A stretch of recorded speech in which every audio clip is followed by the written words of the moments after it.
Chaque jour, nous faisons face à des défis, des contrariétés et des situations qui pourraient facilement nous faire perdre notre sang-froid.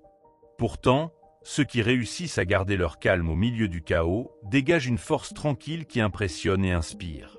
Ce calme n'est pas un hasard, c'est le fruit d'un entraînement mental rigoureux.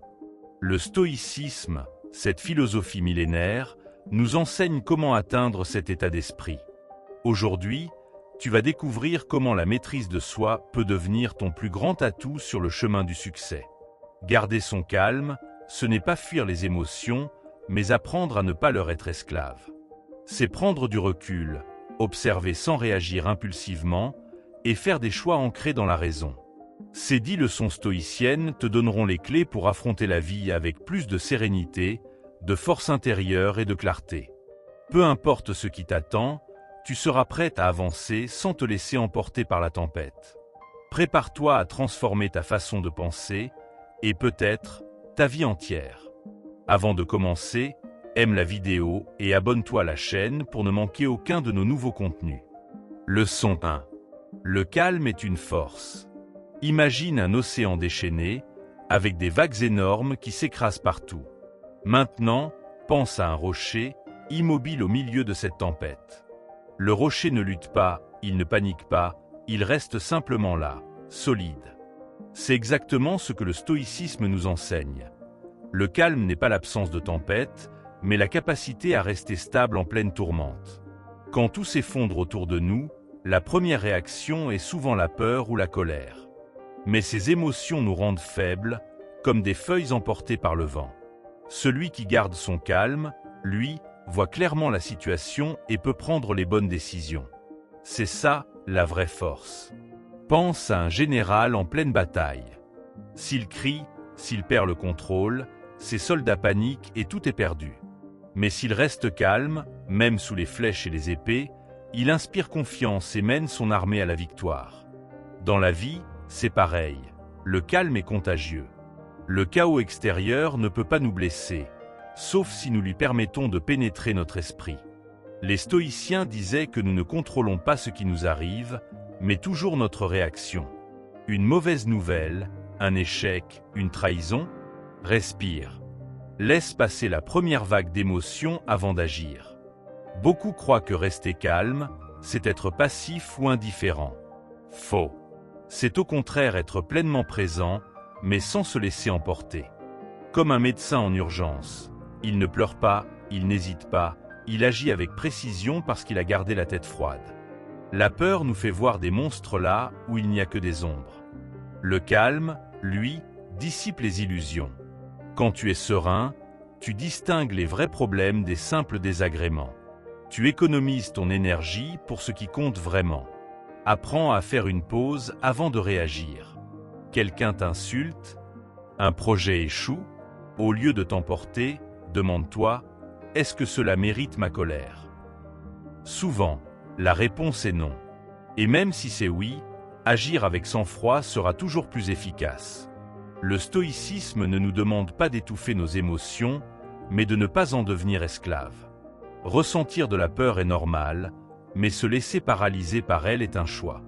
La sérénité, c'est l'art de naviguer entre les émotions sans se noyer. Entraîne-toi chaque jour. Commence par des petites choses. Un embouteillage, une attente trop longue, une critique injuste. Au lieu de râler, respire et souris. Petit à petit, tu construiras une forteresse intérieure que rien ne pourra ébranler. Quand tu maîtrises ton calme, tu deviens comme ce rocher dans la tempête. Les autres peuvent trembler, hésiter, s'effondrer. Toi, tu restes debout. Et ça, c'est un pouvoir que personne ne pourra jamais te prendre. Leçon 2. L'adversité est un maître. Imagine un forgeron qui travaille une épée. Il la frappe encore et encore, la plonge dans le feu, la martèle sans relâche. À première vue, on pourrait croire qu'il la détruit. Mais en réalité, chaque coup la rend plus tranchante, plus résistante. Nous sommes comme cette épée. La vie nous frappe, nous met à l'épreuve, et c'est précisément ce qui nous façonne. Les stoïciens voyaient les épreuves non pas comme des punitions, mais comme des occasions de progresser. Quand un obstacle se dresse devant toi, demande-toi, qu'est-ce que cette situation peut m'apprendre? Parce que chaque difficulté cache une leçon, comme un cadeau mal emballé. Pense à un arbre en pleine tempête. Si le vent ne soufflait jamais, ses racines resteraient fragiles. Mais parce qu'il doit résister aux bourrasques, il s'ancre plus profondément dans le sol. Nous fonctionnons de la même manière. C'est en affrontant l'adversité que nous développons notre force intérieure. Certains fuient les défis, espérant une vie sans heurts. Mais une existence sans obstacles est comme un muscle qu'on n'entraîne jamais. Il s'atrophie. Les problèmes ne sont pas là pour t'arrêter, mais pour te révéler à toi-même. Quand tu échoues, quand tu tombes, ne te demande pas « pourquoi moi ?», mais plutôt « pourquoi ?» Ce rejet, cet échec, cette trahison, quelle sagesse peuvent-ils m'offrir? Le stoïcisme nous enseigne que le chemin le plus direct vers la croissance passe souvent par les pierres les plus abruptes. Regarde les plus grandes réussites autour de toi. Derrière chacune, il y a des échecs, des doutes, des moments où tout semblait perdu. La différence, ces personnes ont vu dans chaque revers une opportunité de rebondir plus haut, pas une raison d'abandonner. La prochaine fois que tu feras face à une difficulté, essaie ce petit exercice stoïcien. Écris ce que cette situation t'apprend. Patience, humilité, persévérance. En identifiant la leçon, tu transformes l'amertume en carburant pour avancer. Souviens-toi, le diamant n'est que du charbon qui a su résister à la pression. Tes épreuves actuelles ne te détruisent pas, elles te polissent. Un jour, tu regarderas en arrière et tu réaliseras que tes plus grands maîtres furent justement ces moments où tu as cru faiblir. Commence aujourd'hui à voir les obstacles différemment. Au lieu de « pourquoi ça m'arrive ?», dis-toi « à quoi cela me prépare-t-il ?» Ce simple changement de perspective fera de chaque défi un allié sur ton chemin. Rien ne peut te briser sans ton consentement. Comme le métal dans la forge, tu peux sortir de l'épreuve plus solide, plus sage, plus brillant. L'adversité n'est pas ton ennemi. C'est ton professeur le plus exigeant, mais aussi le plus précieux. Leçon 3. Accepte ce que tu ne peux pas contrôler. Imagine que tu sois pris dans une averse sans parapluie. Tu as deux choix, maudire la pluie et te mettre en colère, ou simplement accepter qu'elle tombe et continuer ton chemin en ajustant ta posture. La pluie, elle, s'en moque bien de tes protestations. Le stoïcisme nous enseigne cette sagesse pratique. Certaines choses échappent totalement à notre contrôle, et lutter contre elles ne fait que nous épuiser inutilement. Combien de temps perds-tu à ruminer sur des événements passés qui ne peuvent plus être changés? À stresser pour un futur incertain? À vouloir contrôler ce que pensent les autres? Tout cela, c'est comme essayer d'arrêter les vagues avec ses mains, un combat perdu d'avance. La vraie liberté commence quand on distingue clairement ce qui dépend de nous et ce qui n'en dépend pas. Prenons un exemple concret. Tu as préparé un important dossier pour ton travail, mais ton collègue a oublié de l'envoyer à temps. Tu peux exploser de rage, ressasser cette injustice, ou bien constater que son manque de professionnalisme ne relève pas de toi. Ce qui t'appartient, ta réaction, ta capacité à trouver une solution et les leçons que tu en tires pour l'avenir. Les stoïciens comparaient souvent la vie à un jeu de dés. Tu peux lancer les dés avec habileté, ce qui dépend de toi, mais une fois qu'ils ont roulé, le résultat ne t'appartient plus. Te focaliser sur le chiffre obtenu est stérile. Ce qui compte, c'est comment tu joues la prochaine partie. Cette métaphore vaut pour tant de situations. Résultats sportifs, décisions administratives, comportement d'autrui. Observe la nature. Un roseau plie sous le vent mais ne rompt pas, alors que le chêne rigide finit par casser. Cette flexibilité n'est pas de la faiblesse, mais une intelligence profonde.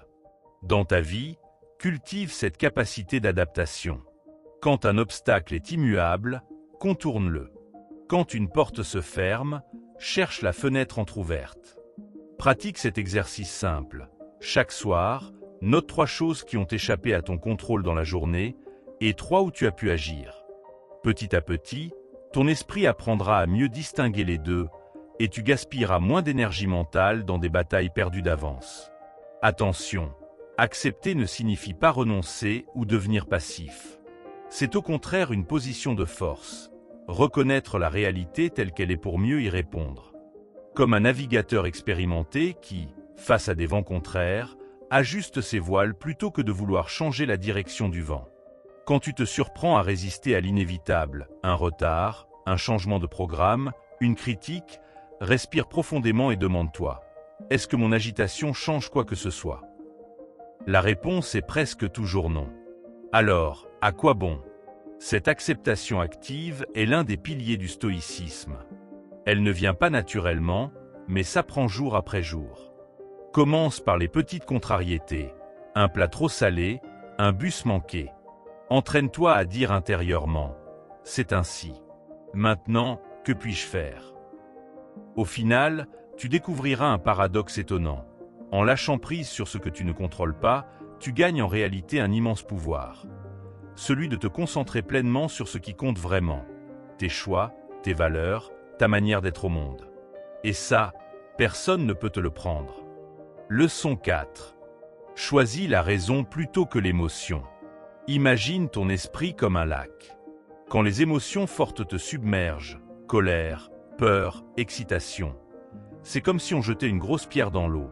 Tout devient trouble, agité, indistinct. Impossible alors de voir clairement les choses ou de prendre une bonne décision.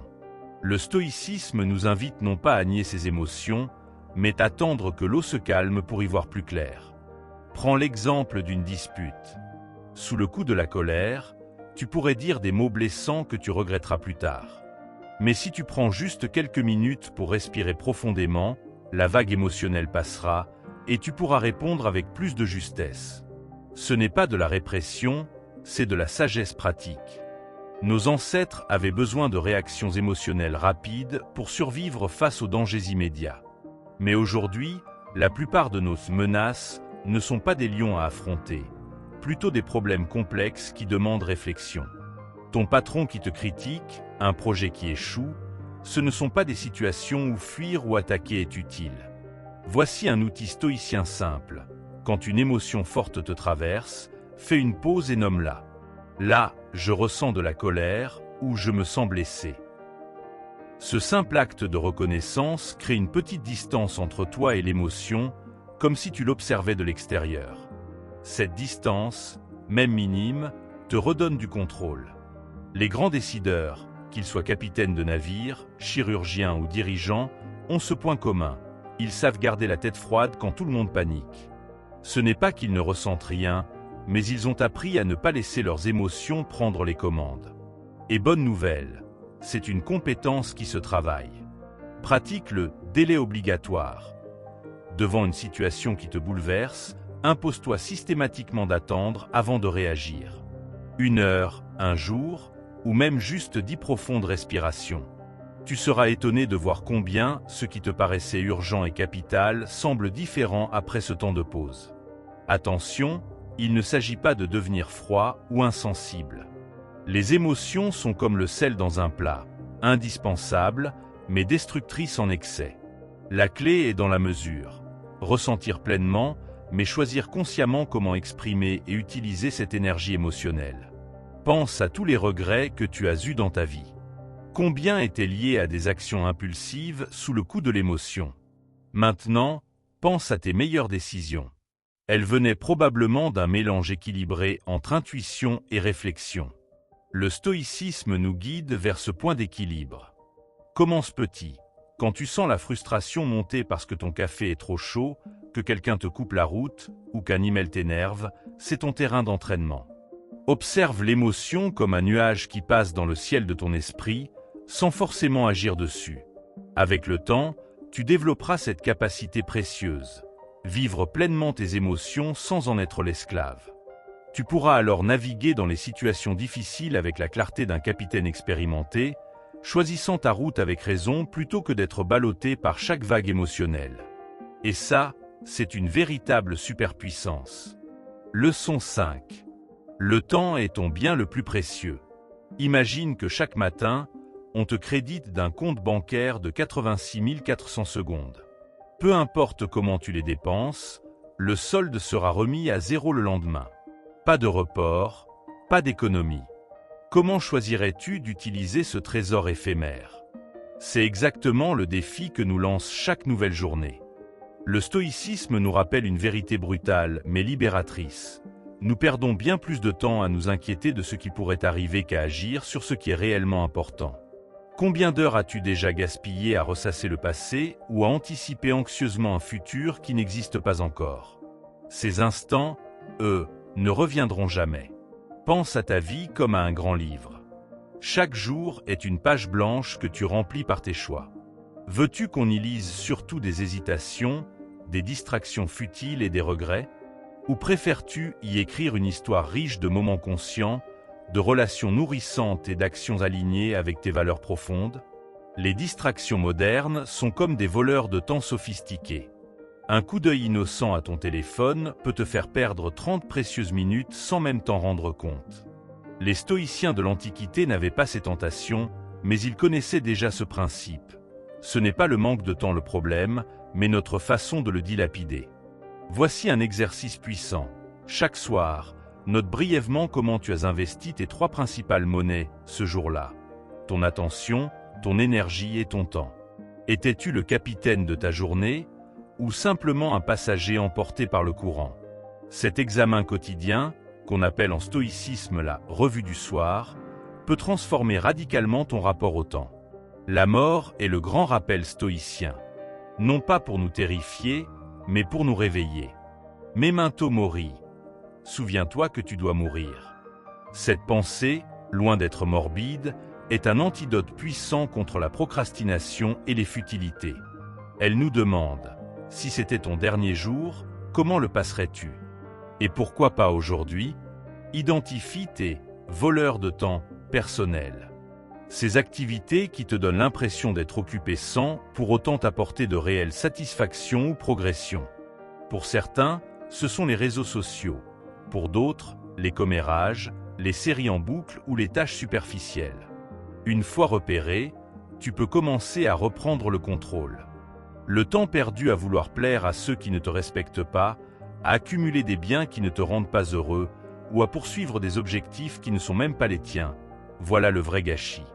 Le stoïcisme nous invite à ce tri impitoyable. Qu'est-ce qui mérite vraiment tes heures limitées sur cette terre? Commence par de petits changements. Une matinée par semaine sans écran. 1 heure par jour réservée à une activité qui te nourrit vraiment. Des conversations plus profondes et moins superficielles. Chaque choix conscient est une victoire contre le temps perdu. Rappelle-toi, tu ne possèdes rien d'autre aussi précieux que ton temps. Pas ton argent, pas tes possessions, elles peuvent être retrouvées. Mais chaque minute passée est à jamais hors de ta portée. Utilise ce cadeau avec sagesse, comme si tu écrivais la plus belle histoire possible avec les pages qui te restent. C'est cela, vivre en stoïcien. Leçon 6. Ne dépend pas de l'approbation des autres. Imagine un arbre qui changerait de forme selon les commentaires des passants. Trop grand pour l'un, pas assez feuillu pour l'autre, avec des branches mal placées. Il finirait par ne plus ressembler à rien, épuisé à force de vouloir plaire à tous.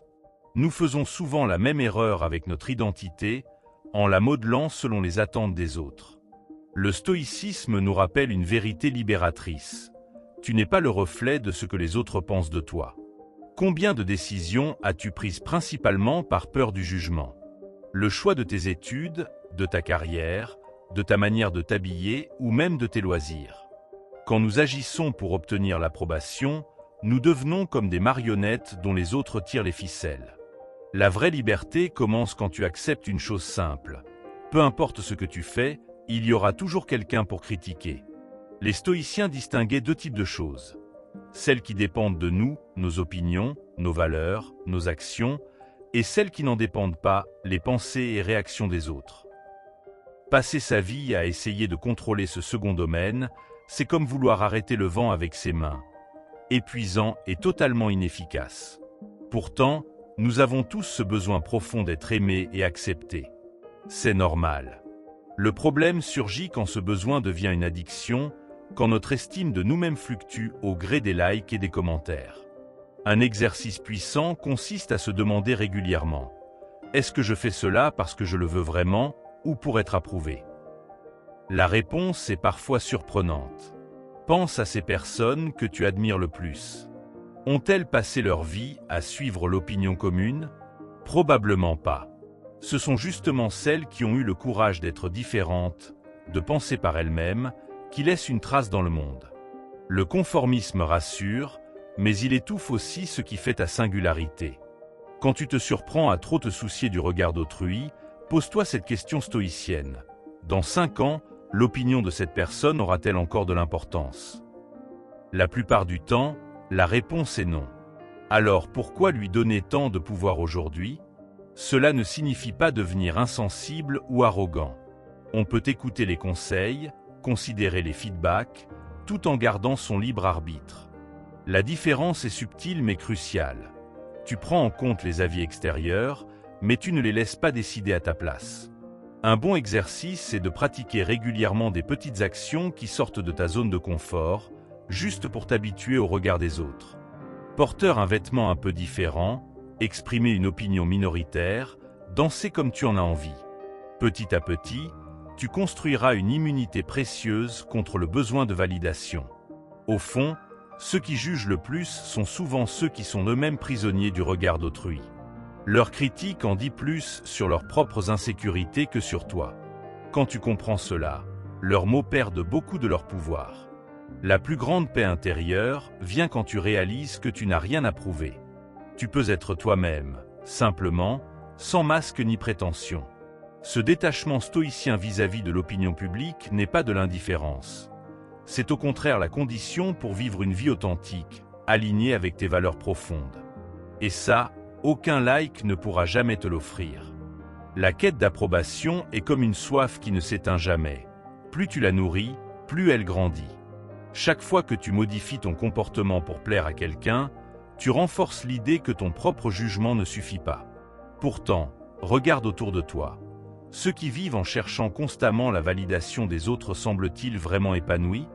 Ou passent-ils leur vie à courir après une illusion, comme un mirage dans le désert?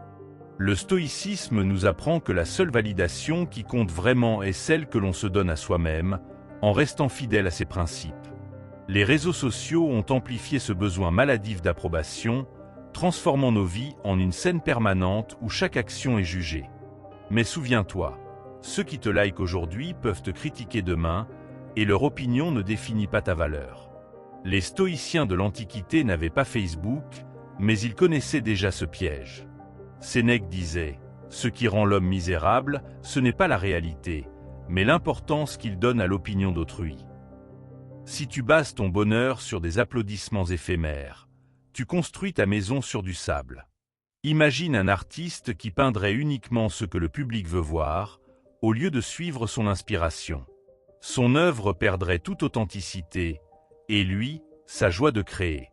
Ta vie est ton œuvre la plus précieuse. Pourquoi laisser les autres en tenir le pinceau? Bien sûr, écouter les conseils peut être utile, mais le dernier mot doit toujours t'appartenir. Le stoïcisme ne prône pas l'égoïsme, mais l'autonomie. Être capable de discerner ce qui résonne en toi, sans être ballotté par chaque vague d'opinion. Certains craignent que, sans la pression sociale, ils deviendraient paresseux ou égoïstes. C'est une illusion. Quand tu agis par conviction intérieure plutôt que par peur du jugement, tes actions gagnent en profondeur et en sincérité. Tu ne travailles plus pour flatter ton patron, mais parce que tu crois en ton métier. Tu ne fais plus de sport pour impressionner, mais pour te sentir bien dans ton corps. Ce déplacement de motivation change tout. Au lieu d'être un acteur épuisé, tu deviens l'auteur de ta propre vie. Pratique cet exercice. Pendant une journée, note chaque fois que tu modifies ton comportement par crainte du regard des autres. Tu vas vite réaliser à quel point ce réflexe est ancré en toi. Mais la simple prise de conscience est le premier pas vers la liberté. Petit à petit, tu pourras choisir consciemment quand adapter ton attitude, par gentillesse ou stratégie, et quand rester ferme dans ta vérité. C'est ça, la maîtrise stoïcienne. Savoir distinguer les compromis utiles des renoncements toxiques. Les personnes les plus admirées dans l'histoire, qu'elles soient artistes, scientifiques ou leaders, ont tout un point commun. Elles ont su résister à la pression du « qu'en dira-t-on ». Galilée a maintenu que la Terre tournait autour du Soleil malgré les moqueries. Van Gogh a peint comme il le sentait, sans se soucier des critiques. Leur héritage nous rappelle une vérité essentielle. Les conformistes sont oubliés, tandis que ceux qui osent être eux-mêmes marquent le monde. Tu n'as pas besoin de devenir une légende pour appliquer cette leçon à ton échelle. Quand le besoin d'approbation t'étreint, demande-toi, qui sont ces gens dont j'ai tant besoin de reconnaissance? Souvent, ce sont des personnes que tu ne connais pas vraiment ou dont les valeurs ne t'inspirent même pas. Pourquoi leur accorder autant de pouvoir? Marc Aurèle écrivait dans ses pensées « Il ne t'est pas possible de vivre selon les critères des autres, pas plus qu'il ne leur est possible de vivre selon les tiens. » Cette simple vérité peut te libérer d'un poids immense. Un piège subtil consiste à croire qu'on ne dépend plus du regard d'autrui, sauf pour certaines choses très précises. Je m'en fiche de ce qu'on pense de mes vêtements, mais pas de mon travail, ou les critiques sur mes choix ne me touchent pas, sauf en amour. Ces exceptions trahissent nos zones de fragilité. Le travail stoïcien consiste justement à repérer ces failles et à les renforcer, non par orgueil, mais pour ne plus être esclave de peurs inconscientes. Il y a une grande paix à découvrir quand on cesse de jouer un rôle. Plus besoin de calculer chaque mot, de surveiller chaque geste, de craindre d'être découvert. Tu peux être simplement toi-même, avec tes forces et tes faiblesses. Curieusement, c'est souvent à ce moment-là que les autres commencent à te respecter vraiment. Ils sentent ton authenticité et cela inspire confiance. Comme le disait Épictète, si tu veux être apprécié, commence par t'apprécier toi-même. En fin de compte, ne pas dépendre de l'approbation des autres ne signifie pas les mépriser ou vivre en ermite. C'est simplement comprendre que ton estime de toi ne doit pas être une monnaie d'échange. Tu peux écouter, apprendre, partager, tout en gardant ton centre de gravité intérieur. C'est cette stabilité qui te permettra de construire des relations saines, non pas par besoin, mais par choix. Et c'est là que commence la vraie liberté, celle que les stoïciens appelaient ataraxie. La tranquillité de l'âme qui sait qu'elle est assez. Leçon 7. Fais ce qui est juste, même sans spectateur. La véritable épreuve du caractère ne se joue pas sous les projecteurs, mais dans ces moments où personne ne regarde. C'est facile d'être généreux quand on nous observe, patient quand on nous félicite pour notre calme, ou honnête quand le risque d'être pris est élevé. Mais qu'en est-il quand tu es seul, face à toi-même, sans applaudissements ni conséquences immédiates? C'est là que la philosophie stoïcienne place l'authentique mesure d'une personne. Imagine deux situations. Dans la première, tu rends un portefeuille trouvé devant témoin, recevant des remerciements et une image de personne intègre. Dans la seconde, tu le rends discrètement sans que personne ne le sache, simplement parce que c'est la bonne chose à faire. La seconde action, bien que moins gratifiante socialement, révèle une vertu bien plus profonde. C'est cette intégrité silencieuse que les stoïciens considéraient comme la marque d'une âme véritablement disciplinée. Nous vivons dans un monde obsédé par l'apparence de la vertu plutôt que par la vertu elle-même. Les réseaux sociaux regorgent de bonnes actions filmées, de générosité exhibée, de prise de position performative. Mais qu'en est-il de tous ces petits actes de bonté invisibles, ces résistances aux tentations que personne ne voit, ces choix difficiles pris dans l'ombre? Pour le stoïcisme, c'est précisément dans ces moments que nous forgeons notre caractère. Prenons un exemple concret. Au travail, tu pourrais facilement arriver en retard ou partir plus tôt quand le patron est absent. Personne ne le saurait, cela n'affecterait probablement pas ta carrière. Mais toi, tu le saurais. C'est cette connaissance intime, ce dialogue avec ta propre conscience qui compte vraiment.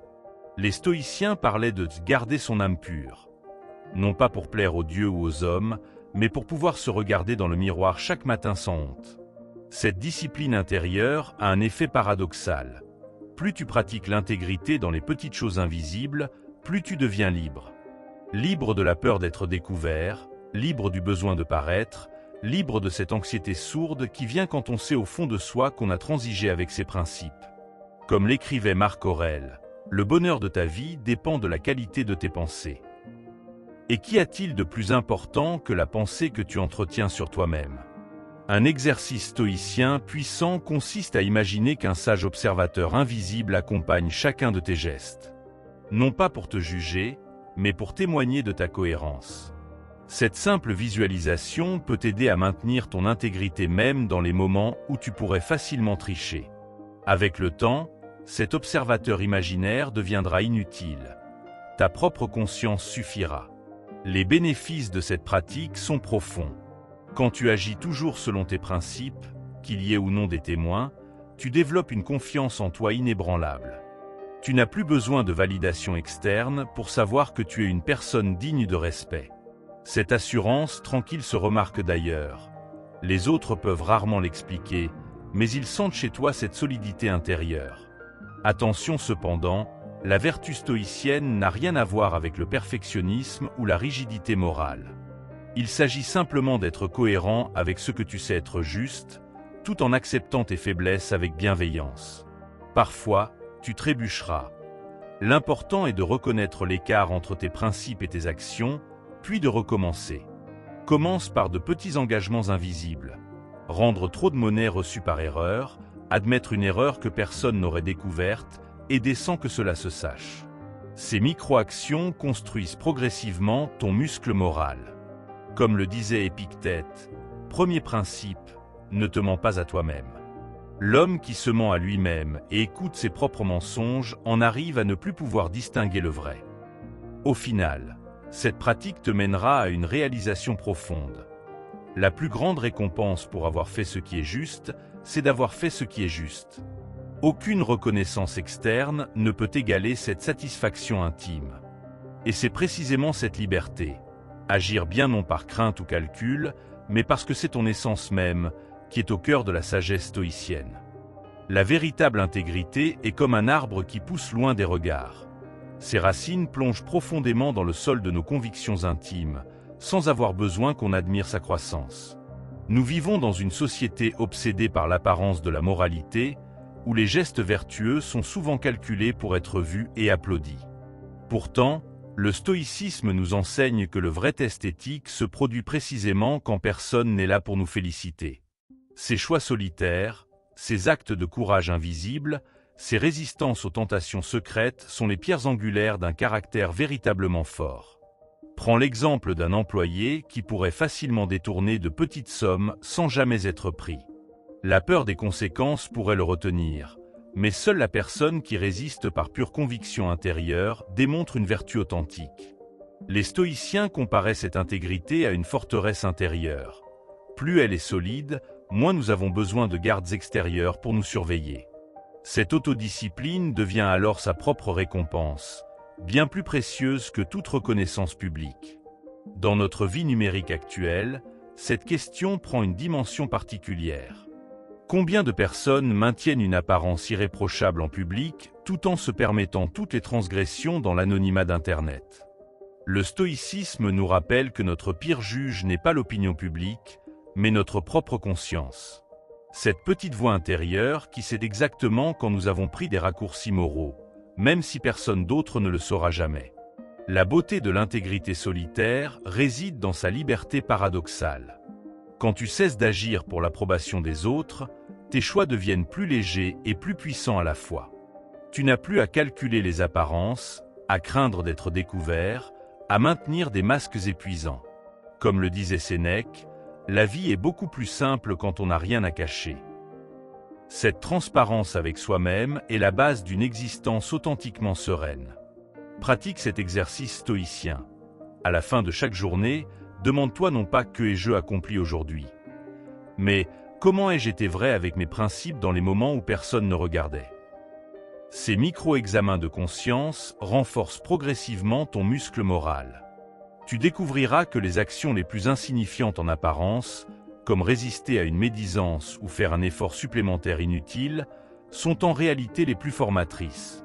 Les grands modèles historiques de vertu, qu'ils soient philosophes, scientifiques ou simples citoyens, partagent cette caractéristique. Ils ont maintenu leurs principes même dans l'adversité et l'isolement. Pensons à ces résistants qui ont risqué leur vie pour des idéaux sans certitude d'être reconnus, ou à ces chercheurs qui ont persévéré dans leur travail malgré l'indifférence générale. Leur force ne venait pas d'une recherche de gloire, mais d'un alignement profond avec ce qu'ils savaient être juste. Un piège subtil consiste à croire que les petites transgressions secrètes sont sans importance. Ce n'est qu'un mensonge blanc. Personne ne le saura. Ce n'est pas vraiment grave. Pourtant, chaque fois que nous franchissons ces lignes invisibles, nous érodons notre propre estime. Comme une fissure dans un barrage, ces petites compromissions peuvent finir par saper toute notre intégrité. Le stoïcisme nous invite à être inflexibles sur les principes tout en étant souples sur les détails. Une nuance cruciale. Cette discipline a un effet transformateur sur notre relation aux autres. Quand nous cessons de jouer des rôles pour plaire, nos relations deviennent plus vraies. Nous attirons des personnes qui nous apprécient pour ce que nous sommes vraiment, pas pour les masques que nous portons. Et paradoxalement, c'est souvent quand nous arrêtons de chercher à paraître vertueux que nous devenons véritablement inspirants pour notre entourage. Le chemin vers cette intégrité totale demande de la patience envers soi-même. Nous trébucherons souvent, cédant à la facilité ou aux tentations invisibles. L'important n'est pas la perfection, mais la direction générale. Chaque choix honnête dans l'ombre renforce notre caractère, comme des exercices répétés forgent un muscle. Petit à petit, nous devenons cette personne capable de dire, comme Socrate, « Je préfère subir l'injustice plutôt que de la commettre ».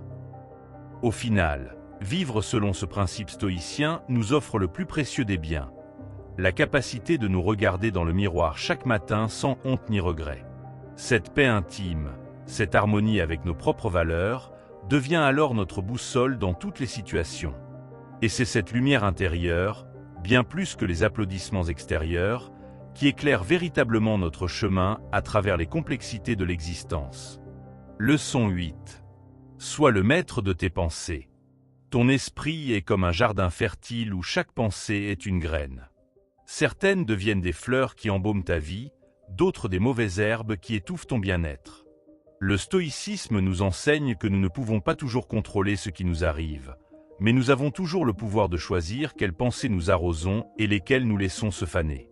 Cette maîtrise mentale est la clé d'une vie sereine. Imagine que ton cerveau soit une forteresse. Les événements extérieurs lancent des assauts contre ces murs, mais toi seul décides quels ennemis laisser entrer.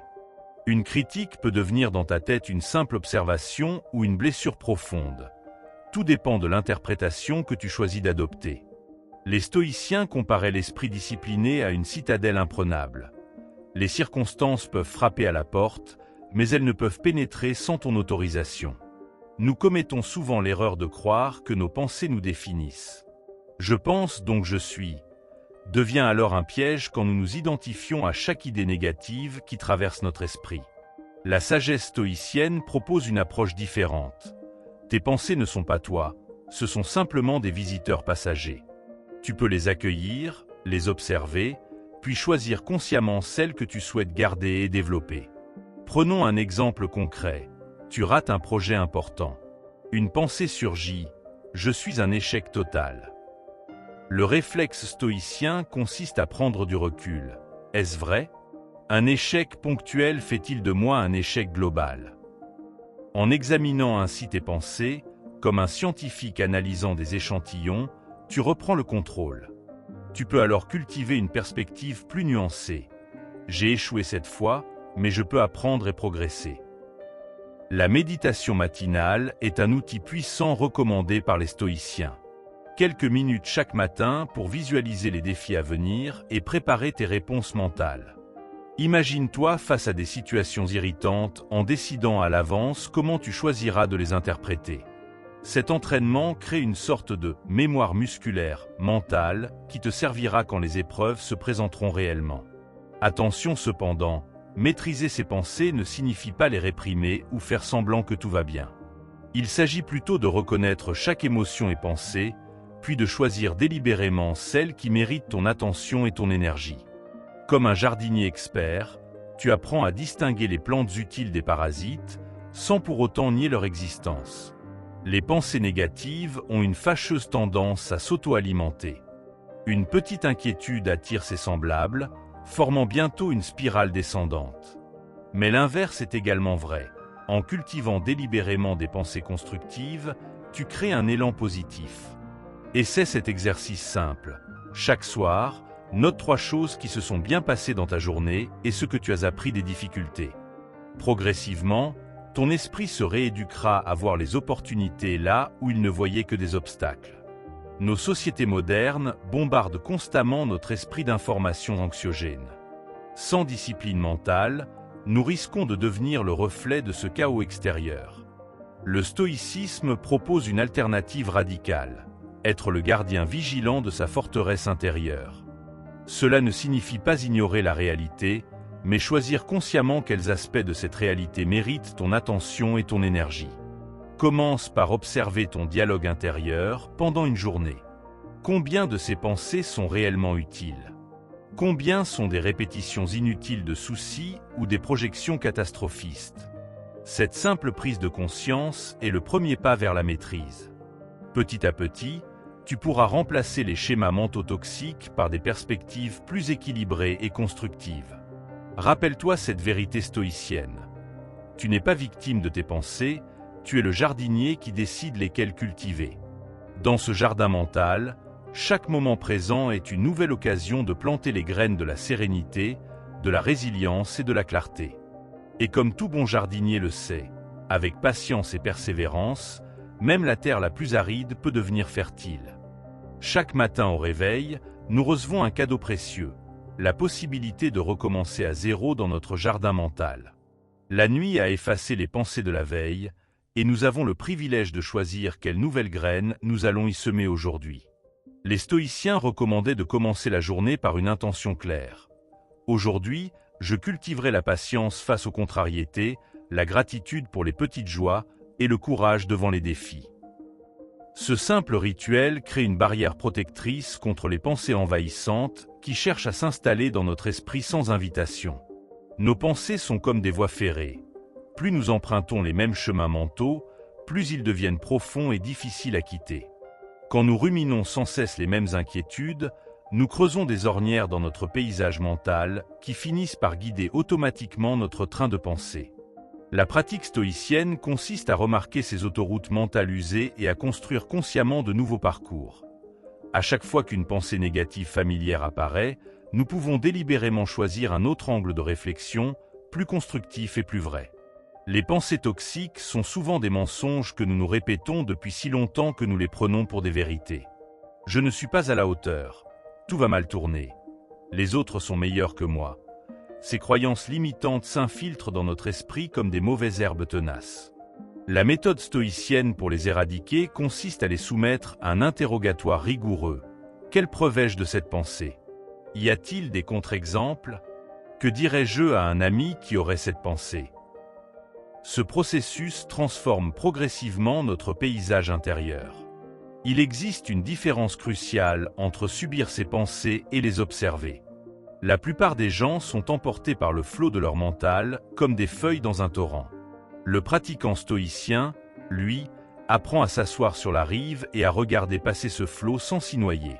Cette capacité d'observation neutre, que les anciens appelaient prosoché, attention vigilante, est la clé pour ne plus être l'esclave de ses propres schémas mentaux. Avec le temps, nous pouvons même apprendre à rire de nos pensées les plus dramatiques, comme un adulte sourit des peurs enfantines. Notre époque numérique présente un défi particulier pour la maîtrise de nos pensées. Les notifications constantes, les flux d'informations anxiogènes, les comparaisons sociales exacerbées par les réseaux, tout cela crée un brouhaha mental permanent.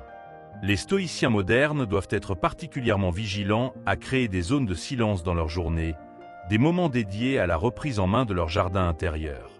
Ces pauses ne sont pas du temps perdu, mais des investissements essentiels dans notre équilibre psychique. La physique quantique nous apprend que l'observateur influence la particule observée. De même, nos pensées sur une situation en modifient la nature.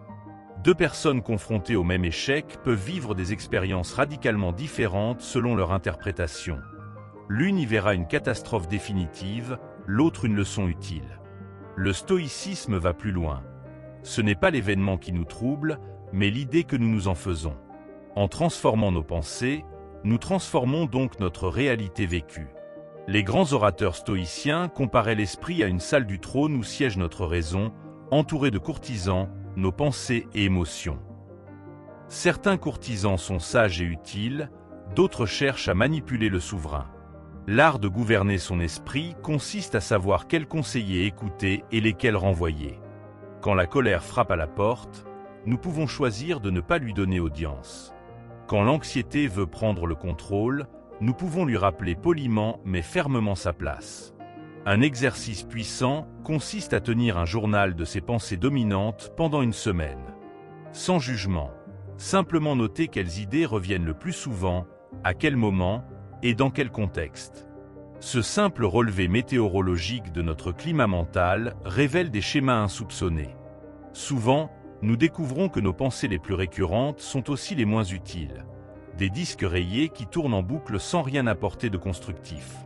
Cette prise de conscience est le premier pas vers une reprogrammation volontaire.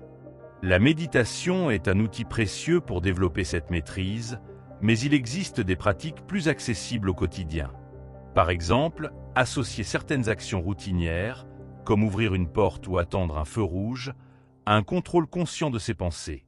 Ces ancrages discrets permettent de revenir régulièrement à soi-même au cours de la journée, évitant que notre esprit ne parte en vagabondage incontrôlé. Les stoïciens anciens pratiquaient cela naturellement en utilisant chaque marche, chaque repas, comme occasion de recentrage. En fin de compte, maîtriser ses pensées ne signifie pas devenir froid ou émotionnellement plat. Au contraire, c'est se libérer des automatismes mentaux pour retrouver une authenticité profonde. Quand nous cessons d'être gouvernés par nos pensées réactives, nous découvrons une capacité nouvelle à ressentir pleinement, la joie comme la tristesse, mais sans être submergés par elle. Cette liberté intérieure est peut-être le plus beau cadeau que puisse offrir la pratique du stoïcisme au quotidien. Leçon 9. Moins de paroles, plus d'action. Combien de fois as-tu entendu quelqu'un annoncer de grands projets, parler de ses rêves avec passion, pour constater des mois plus tard qu'il n'a rien accompli? Le stoïcisme nous rappelle une vérité simple mais puissante. Ce ne sont pas nos mots qui façonnent notre vie, mais nos actes. Chaque minute passée à discuter de ce que tu vas faire est une minute perdue pour le faire réellement. Les anciens philosophes stoïciens valorisaient l'action silencieuse, celle qui se voit dans les résultats plutôt que dans les discours. Il existe un piège subtil dans le fait de parler de nos intentions. Cela nous donne une satisfaction immédiate qui peut diminuer notre motivation à passer à l'action. Quand tu partages tes projets et reçois des encouragements, ton cerveau enregistre déjà une partie de la récompense, comme si tu avais accompli quelque chose. Le véritable progrès, lui, commence quand tu fermes ta bouche et ouvres ton agenda pour planifier la première étape concrète. Les stoïciens pratiquaient ce qu'ils prêchaient. Leurs écrits ne sont pas de belles théories, mais des comptes rendus d'expériences vécues. Observe la nature. Un arbre ne parle pas de sa croissance, il pousse. Un fleuve ne discute pas de son parcours, il coule. Il y a une sagesse à imiter dans cette manière d'être. Quand tu te concentres sur l'action plutôt que sur la parole, tu développes une force tranquille qui impressionne bien plus que les grandes déclarations. Marc Aurèle, l'empereur philosophe, gardait toujours ce principe à l'esprit. Peu de mots, beaucoup d'actes. C'est dans le silence de l'action que se forge le caractère. Prenons un exemple concret. Tu veux te mettre au sport. Tu pourrais en parler à tous tes amis, acheter un équipement sophistiqué, discuter longuement des meilleures méthodes, ou simplement enfiler tes baskets et sortir courir demain matin. La deuxième approche, bien moins glamour, est pourtant la seule qui produira des résultats. Les stoïciens recommandaient de commencer immédiatement par le plus petit pas possible, aussi modeste soit-il, car l'élan vient en marchant, pas en parlant du chemin. Notre société survalorise les beaux parleurs au détriment des faiseurs silencieux. Pourtant, regarde autour de toi. Les personnes qui accomplissent vraiment des choses importantes sont rarement celles qui en parlent le plus. Elles sont trop occupées à agir. Il y a une forme de respect de soi-même dans cette discrétion active. Comme si tes actes te suffisaient, sans avoir besoin de l'approbation ou de l'admiration des autres. C'est cette attitude que les stoïciens appelaient l'excellence sans témoin. Un exercice puissant consiste à imposer un délai de silence sur tes projets. Avant de parler d'une nouvelle initiative, demande-toi, puis-je d'abord accomplir quelque chose de concret? Ce simple filtre t'évitera de gaspiller ton énergie dans des discussions stériles et te poussera à concentrer tes forces sur l'essentiel. Tu seras surpris de voir combien de projets survivent à ce test, et combien s'évaporent quand ils ne sont plus alimentés par les mots. Attention cependant, il ne s'agit pas de devenir mutique ou de refuser tout partage. Les stoïciens n'étaient pas contre les échanges, mais ils insistaient sur la nécessité d'un équilibre. Parler pour instruire ou être instruct, jamais pour briller ou se donner de l'importance. Leurs écoles philosophiques étaient des lieux d'action concrète bien plus que de discussions théoriques. Ils s'exerçaient quotidiennement à mettre en pratique leurs principes. Commence petit aujourd'hui même. Identifie un projet dont tu as beaucoup parlé mais peu agi. Au lieu d'en reparler, accomplis une seule action tangible, aussi minime soit-elle. Puis une autre demain. Petit à petit, tu développeras cette habitude stoïcienne si précieuse, préférer le poids des actes au vent des paroles. Tu découvriras alors une satisfaction bien plus profonde que les applaudissements, celle de te regarder dans le miroir en sachant que tes actions sont alignées avec tes valeurs. Le véritable test n'est pas ce que tu dis que tu ferais dans telle situation, mais ce que tu fais réellement quand cette situation se présente. Comme le disait Épictète, ne dis pas que tu es un philosophe, ne parle pas beaucoup aux gens des principes stoïciens, mais montre-leur par tes actes. C'est dans cet écart entre le discours et l'action que se joue toute notre intégrité. Plus nous réduisons cet écart, plus notre vie gagne en cohérence et en force. En fin de compte, une vie bien vécue ne se mesure pas aux belles phrases prononcées, mais aux choix concrets posés jour après jour. Les paroles s'envolent, mais les actes laissent une trace dans le monde et en nous-mêmes. C'est cette trace-là, silencieuse mais indélébile, que les stoïciens considéraient comme la seule véritable richesse. Ta légende personnelle ne s'écrira pas avec des mots, mais avec des actes. Alors à quoi bon t'en parler? Il est temps d'agir. L'histoire est remplie de grands orateurs dont les discours enflammés n'ont laissé aucune trace durable, tandis que des artisans silencieux ont bâti des œuvres qui traversent les siècles. Le stoïcisme nous invite à rejoindre cette seconde catégorie, ceux qui préfèrent la sueur de leurs mains aux applaudissements faciles. Pense aux bâtisseurs de cathédrales qui ont travaillé des décennies sans savoir si leur nom serait un jour connu. Leur satisfaction venait de l'acte même de créer, pas des éloges qu'ils pourraient en recevoir. Cette même attitude peut s'appliquer à nos projets quotidiens, aussi modestes soient-ils. Nos vies modernes sont saturées de performances verbales, réunions interminables, discussions sans fin sur les réseaux sociaux, échanges superficiels qui consomment notre énergie sans produire de résultats tangibles. Les stoïciens anciens pratiquaient régulièrement des périodes de silence volontaire, non par misanthropie, mais pour recentrer leur énergie sur l'essentiel. Imagine ce que tu pourrais accomplir si tu transformais ne serait-ce que la moitié du temps passé à parler de tes projets en temps consacré à les réaliser. Le potentiel est vertigineux. Il existe une loi psychologique implacable. Plus un projet est discuté prématurément, moins il a de chances d'aboutir. En partageant nos intentions trop tôt, nous diluons la motivation nécessaire pour les concrétiser. Les stoïciens recommandaient de traiter ces projets comme des graines précieuses. Elles ont besoin de temps dans l'obscurité du silence pour germer avant d'être exposées au regard. Ce n'est que lorsque la première pousse est bien visible qu'il devient utile de la partager avec d'autres. Prenons l'exemple de l'écriture. Combien de grands romans sont morts dans les discussions de café avant même d'avoir connu une première page? À l'inverse, les véritables écrivains sont ceux qui s'assoient chaque matin devant leur feuille blanche, qu'ils en aient envie ou non, et qui accumulent les mots en silence. Le stoïcisme appliqué à la créativité consiste précisément en cela. Remplacer l'inspiration romantique par la discipline quotidienne, les déclarations grandioses par le travail obstiné. Notre cerveau a une tendance perfide à confondre la planification avec l'action. Nous pouvons passer des heures à organiser, optimiser, discuter des moindres détails d'un projet, sans jamais passer à l'étape cruciale de l'exécution. Les stoïciens pratiquaient ce qu'ils appelaient l'action immédiate. Face à une décision, ils commençaient par le plus petit pas concret possible avant même d'avoir tout planifié. Cette habitude brise le piège de la procrastination perfectionniste et crée un élan irrésistible. Les réseaux sociaux ont exacerbé notre tendance à remplacer l'action par sa représentation. Combien de personnes passent plus de temps à filmer leurs séances de sport qu'à réellement transpirer, ou à partager des citations motivantes qu'à appliquer ces principes? Le véritable stoïcien moderne reconnaît ce piège et choisit délibérément l'invisibilité laborieuse plutôt que la performance ostentatoire. Sa récompense n'est pas les likes, mais la satisfaction intime du travail bien fait. Un exercice puissant consiste à établir une règle des 3 actions. Avant de parler d'un projet à quiconque, s'engager à accomplir d'abord 3 actions concrètes pour le faire avancer. Ces actions peuvent être minuscules. Acheter le matériel nécessaire, bloquer du temps dans son agenda, faire une première recherche, mais elles créent une barrière psychologique contre le bavardage stérile.